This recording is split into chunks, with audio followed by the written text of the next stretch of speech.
Hello friends, ಬನ್ನಿ ನಾವಿವತ್ತು ಮುಷಪ್ ಮಾಡೋದು ಹೇಗೆ ಅಂತ ತಿಳ್ಕೊಳ್ಳೋಣ.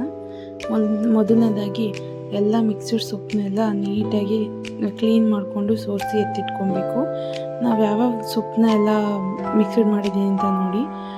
ಕೊತ್ತಂಬರಿ ಸೊಪ್ಪು, ಪಾಲಕ್ಕು, ಸಬ್ಬಾಕ್ಸಿ ಸೊಪ್ಪು, ಆಮೇಲೆ ಎಳ್ಳಿ ಕಡೆ ಸಿಗುತ್ತೆ ಇದು ಸೊಪ್ಪು, ಅದೆಲ್ಲ ಮಿಕ್ಸ್ ಮಾಡಿ ನೀಟಾಗಿ ಈ ಥರ ಮಿಕ್ಸ್ ಮಾಡಿ ಅದನ್ನು ನೀಟಾಗಿ ಒಂದು ಬ್ರಷನ್ನು ಹಾಕ್ಕೊಂಡು ತೊಳ್ಕೊಬೇಕು. ಇವಾಗ ಸೊಪ್ಪನ್ನ ಒಂದು 2 to 3 ಟೈಮ್ಸ್ ತೊಳ್ಕೊಳ್ಳಿ. ಅದರಲ್ಲಿ ಮಣ್ಣು ಏನು ಇಲ್ಲದೇ ಇರೋ ಥರ ನೀಟಾಗಿ ನೀರು ಹಾಕಿ ಅದನ್ನ ನೀಟಾಗಿ ಸೊಪ್ಪೆಲ್ಲ ತೊಳ್ಕೊಬೇಕು ನೋಡಿ.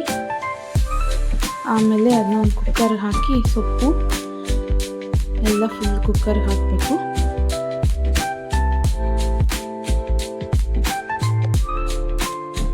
ನಂತರ ಒಂದು 4-5 ಟೊಮೆಟೊ, ಒಂದು 20 ಮೆಣಸಿನ್ಕಾಯಿ,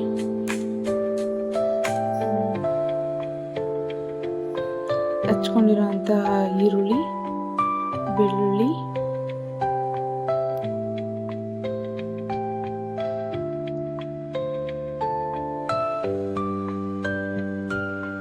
ತೊಳೆದಿಟ್ಕೊಂಡಿರೋಂಥ ಒಂದು ಫುಲ್ಲು ದೊಡ್ಡದಿರೋ ಬೇಳೆ, ಆಮೇಲೆ ನೀರು ಹಾಕಿ ಬೇಯಕ್ಕಿಡಬೇಕು.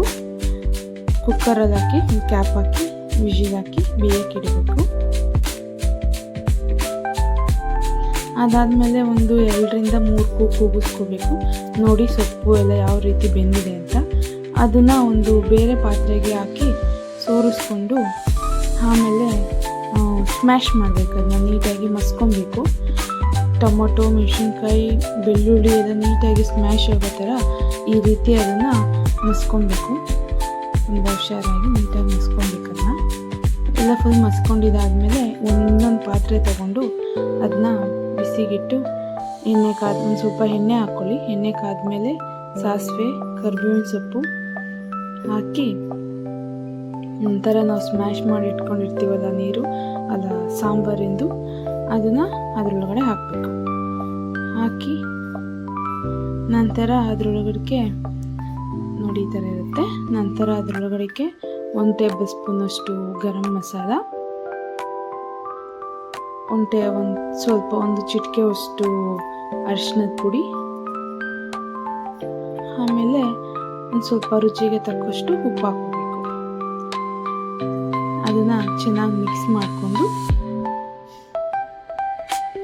ಈ ರೀತಿ ಚೆನ್ನಾಗಿ ಮಿಕ್ಸ್ ಮಾಡಿಕೊಂಡು ಅದನ್ನ ಕುದಿಯೋಕ್ಕೆ ಬಿಡಬೇಕು. ಚೆನ್ನಾಗಿ ಮುಷಪ್ಪು ಕುದ್ದಾದ್ಮೇಲೆ ಸ್ಮೆಲ್ ಬರುತ್ತೆ ಅಂತ. ಅದಾದಮೇಲೆ ಅಷ್ಟೇ, ನಮಗೆ ಮುಷಪ್ ರೆಡಿ ಆಗುತ್ತೆ.